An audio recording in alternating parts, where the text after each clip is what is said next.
안녕하세요. 백사 목사입니다. 와우, 벌써 5월달입니다. 5월 둘째 날 월요일 아침입니다. 5월달부터 매일 성경 본문은 룻기서를 가지고 다루게 됩니다. 룻기는 중요한 가정의 이야기, 가정에서 은혜의 계보가 이어지는 가정의 이야기를 다루고 있죠. 그런데 룻기가 어제 주일 본문으로부터 시작되어서 월요일 본문의 말씀은 그 다음부터 하지 않고 어제 본문 룻기 1장 1절부터의 본문으로 먼저 말씀을 다루고자 합니다. 오늘 주일 말씀은 그래서 1장 1절부터 5절까지 말씀을 중심으로 살펴보겠습니다. 먼저 1절을 제가 읽어보겠습니다. 사사들이 치리하던 때 그 땅에 흉년이 드니라. 유다 베들레헴의 한 사람이 그의 아내와 두 아들을 데리고 모압 지방에 가서 거류하였는데 2절 앞부분에 그 사람의 이름은 엘리멜렉이요. 이렇게 나와 있습니다. 엘리멜렉이라는 베들레헴에 살고 있던 사람이 그 땅에 기근이 심하게 들자 더 이상 버티지 못하고 요단강 건너 모압 땅에 건너가서 살게 되었다 하는 것이 룻기 1장 1절의 시작입니다.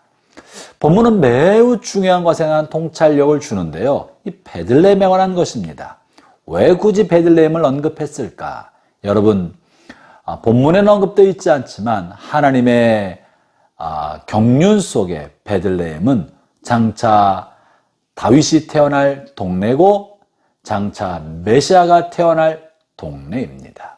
그래서 이 베들레헴이라는 지역은 매우 중요하고 엘리멜렉이 베들레헴 사람인 것을 강조하고 있습니다.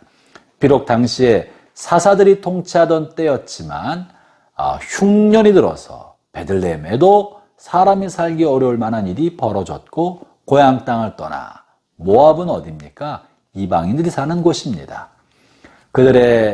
그들과 결혼할 수 없는 이방인들이 사는 동네로 이주해서 그곳에서 살았다고 하고 있는 것입니다. 사랑하는 성도 여러분, 하나님은 엘리멜렉과 이 가문에게, 유다 가문에게 베들레헴이 속한 이 땅을 유산으로 주셨습니다. 척박하고 기근으로 어려운 삶을 살았지만 그것은 하나님이 유산으로 주신 동산이요 터전이었던 것입니다. 그런데 본문에 이 기근으로부터 시작된 비극이 참상이 본문 1장에 실려 있는데요. 지나고 났더니 엘리멜렉도 죽고 그의 두 아들도 다 죽게 되고 과부만 3명이 생기는 것이 1장의 배경이에요.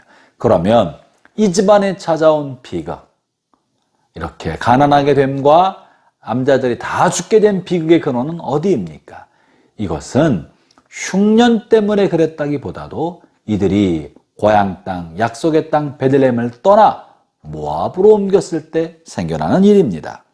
1절 하반절에 그들이 모압에 가서 모압 지방에 가서 거류하였는데 라고 나오지 않습니까? 3절을 읽어보겠습니다. 그들이 모압 지방에 들어가서 거기 살더니 나오미의 남편 엘리멜렉이 죽고 나오미와 그의 두 아들이 남았으며 그리고 이 두 아들이 거기서 모압 여인을 아내로 얻었다가 두 아들마저 모압 땅에서 죽게 됩니다. 모압에 산 지 10년 만에 남편 죽고 두 아들이 다 죽은 청상 과부 셋만 남은 비극이 벌어지게 된 것입니다. 여러분, 이 비극의 근원은 흉년이 아니라 그들이 모압을 떠났기 때문에 생긴 일입니다. 사랑하는 형제자매 여러분, 때때로 우리는 우리의 삶에 하나님이 약속으로 주신 것, 하나님 우리를 인도하신 그곳에 머물다가 사사가 통치할 때도 흉년이 생겼는데 우리의 삶에도 흉년이 찾아오기도 합니다. 말씀에 순종하고 비전을 따라 살아가는 우리의 인생의 길에도 흉년도 찾아오고 고난도 찾아오고 그리고 기근도 찾아오고 어려움도 생깁니다.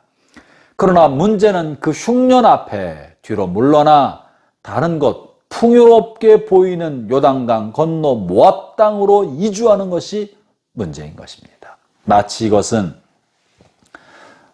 그 옛날 아브라함의 조카 롯이 아브라함과 함께 거하지 아니하고 하나님의 동산처럼 보였던 소돔과 고모라로 아브라함을 떠나 이주하게 되었을 때 소돔과 고모라가 하나님의 동산 같고 아름답고 비옥한 땅으로 보였기 때문에 그곳으로 이주하게 되었을 때 소돔과 고모라에서 롯의 가족은 큰 치욕을 당하고 고통을 겪지 않습니까? 여러분이요, 힘들다고 해서 눈에 보기에 좋은 대로 발걸음을 옮기고 마음을 빼앗기는 것, 이것이야말로 진짜 비극의 시작이 됩니다. 아브라함이 가나안 땅에 머무는 동안에 흉년이 들었습니다. 흉년이 들자 그가 애굽으로 내려가서 살다가 아내를 누이라고 속이는 일을 하기도 하였고, 흉년이 들어 그랄 땅으로 내려가다가 그곳에서 그런 일을 하기도 하였습니다. 그러나 아브라함 아들 이삭 때에는 그의 땅에도 흉년이 들었지만 하나님이 이삭을 향해서 자리를 옮기지 마라, 약속의 땅을 지켜라 하심으로 그가 그랄 땅에 머무르다가 흉년의 때 평소보다 100배나 거두어서 그의 거부가 되었다. 이것이 창세기에 있는 기록 아닙니까? 그러므로 우리의 삶이 어렵고 힘들 때 하나님의 말씀에 따라 살아가는 걸음걸이가 고통스럽고 지치고 손을 놓고 싶을 때 형제자매 여러분, 그럴 때 포기하지 않기를 바랍니다. 약속을 붙들기를 바랍니다. 비전을 붙들기를 바랍니다. 하나님의 말씀에 순종하는 삶을 끝까지 견지하기를 바랍니다. 말씀을 떠나고 약속을 떠나 눈에 보이기에 좋은 세상의 길로 걸어가면 유익할 것 같고 거기에 복이 있을 것 같고 성공이 있을 것 같고 고난을 피하는 것처럼 여겨지지만, 그러나 실제로 비극은 그때부터 시작되는 것입니다. 오늘 비록 가나안 땅에 흉년이 왔다 할지라도 가나안 땅을 버리고 떠난 엘리멜렉 가문에 큰 고통이 생긴 것은 그들이 하나님의 약속을 버리고 이방인이 살고 있는 부요한 이방인들의 부요한 이방인들이 살고 있는 동네로 이주했기 때문에 생겼다는 사실을 잊지 맙시다. 베들레헴은 훗날 성군 다윗이 태어날 동네요, 그리고 예수님이 태어날 동네입니다.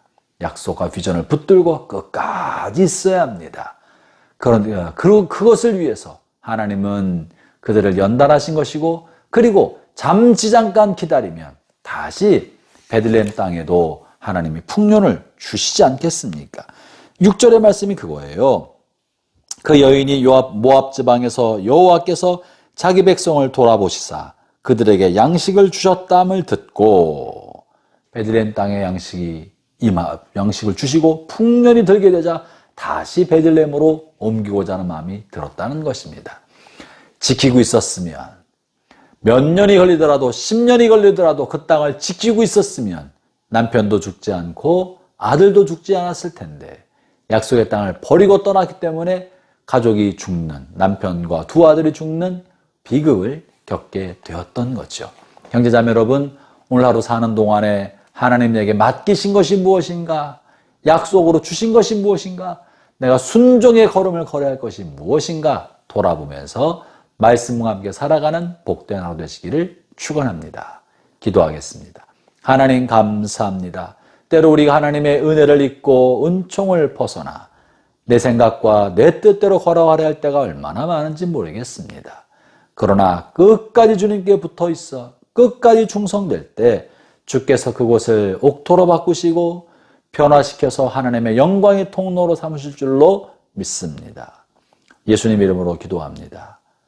아멘.